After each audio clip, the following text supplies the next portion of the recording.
मोदी 3.0 सरकार में खबर वन नेशन वन इलेक्शन को लेकर है। सोर्सेज से खबरें हैं कि विधेयक को अब कैबिनेट मीटिंग में मंजूरी मिल गई है। सरकार इसी शीतकालीन सत्र में बिल ला सकती है और फिर इसी बिल को ज्वाइंट पार्लियामेंट्री कमेटी के पास भेजा जाना है, जिसमें तमाम सियासी दलों के सुझाव लिए जाएंगे। फिर ये बिल संसद में पास करवाया जाएगा। आपको यह भी याद दिला दें कि एक साथ चुनाव कराना बीजेपी के मैनिफेस्टो में पहले नंबर पर था। पूर्व राष्ट्रपति रामनाथ कोविंद की अध्यक्षता वाली हाई लेवल कमेटी की सिफारिशों को मंजूर करने के बाद मोदी कैबिनेट से खबरें आना शुरू हो गई हैं। कैबिनेट ने लोकसभा, विधानसभा और स्थानीय निकायों के चुनाव एक साथ कराने का सुझाव दिया था।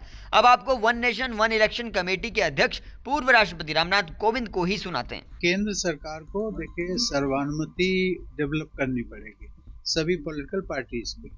ये मुद्दा किसी पॉलिटिकल पार्टी के हित अहित का नहीं, ये देश के हित का है और इसलिए मुझे लगता है अंततोगत्वा सभी राजनीतिक दल जो हैं इस पर सहमत हो जाएंगे। आप उस कमेटी के चेयरमैन हैं, उसको देखते हुए इसलिए कितना बड़ा चैलेंज हो सकता है? मैं इसको चैलेंज नहीं मानता, मैं इसको मानता हूँ कि it will work as a game changer.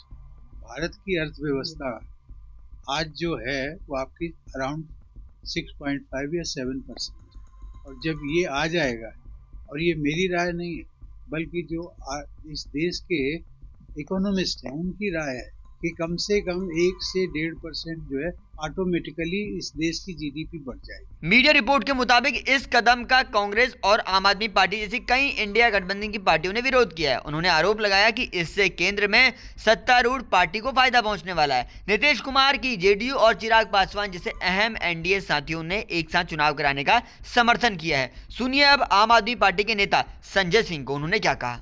आजकल जब भी आज तक जब भी देश का चुनाव होता है एक साथ होता है, तो उसमें जो आचार संहिता लगती है एक साथ लगती है। तो मुझे नहीं समझ में आ रहा है कि ये वन नेशन वन इलेक्शन क्या जुमला नया लेके आई है। जब तक वो पूरा ड्राफ्ट नहीं देख लेते हम लोग, तब तक इस पे कुछ भी कहना ठीक नहीं होगा। लेकिन मूल रूप से ये भारत के लोकतंत्र और संविधान में दिए गए अधिकारों के खिलाफ है। एक सरकार 5 साल के लिए चुनी जाती है और अगर वो सरकार गिर जाती है तो दोबारा चुनाव होता है। आप न सरकार का कार्यकाल बढ़ा सकते हैं न घटा सकते हैं। तो अगर कोई सरकार अल्पमत में आई और गिरी तो फिर वो सरकार कैसे चलेगी और क्या दोबारा चुनाव होंगे कि नहीं होंगे। और मुझे लगता है कि ये एक खरीद फरोख्त को देश भर में बढ़ावा देने की दूसरी शुरुआत होगी। वन नेशन वन इलेक्शन का मकसद पूरे देश में लोकसभा और राज्य विधानसभाओं के लिए एक साथ चुनाव कराना है। प्रधानमंत्री नरेंद्र मोदी लंबे समय से इसके समर्थक भी रहे हैं। फिलहाल लोकसभा और राज्य विधानसभाओं के चुनाव अलग अलग होते रहे हैं। बीजेपी सांसद कंगना रनौत ने इस पूरे मामले पर क्या कहा वो भी आपको सुनाते हैं। एक देश के लिए जो वन नेशन वन इलेक्शन एक उत्साह की एक लहर लेके आया है। सबसे बड़ा चैलेंज एक तो इतना खर्चा होता है, 3-4 महीने में सारे अधिकारी जो है वो ड्यूटीज पे लग जाते हैं, सारे संस्थान रुक जाते हैं। और सबसे बड़ी बात जो है हमारे देशवासियों के लिए उनको बार बार जो है वो प्रमोट करना, बार बार उनको भेजना वोट देने के लिए।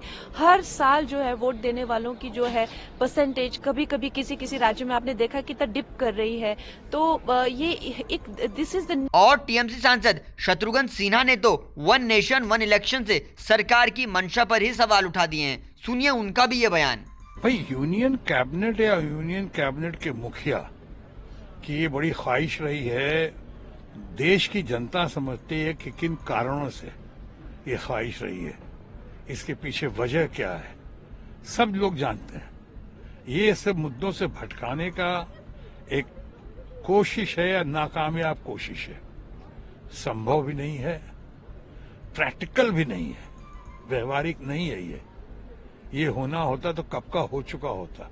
इतने बड़े बड़े विद्वान और जीनियस देश में आए हैं, इतने बड़े बड़े नेता लोग ये जो सामने आए और जिन्होंने देश की दशा और दिशा ठीक करने में, दिशा देने में जिन्होंने महत्वपूर्ण योगदान दिया, इसको कब का लेकर आ जाते। चूंकि आज इलेक्शन कमीशन और इलेक्शन कमीशन के हंगामे जो हैं, जो होगा उनके जो तौर तरीके हैं, उस पे आज पूरे देश को उन पे संकट है, देश को उस पे शक है, जनता अब उन पे। वन नेशन वन इलेक्शन पर आप क्या सोचते हैं? कमेंट बॉक्स में लिखिएगा। जुड़े रहिए जनसत्ता के साथ।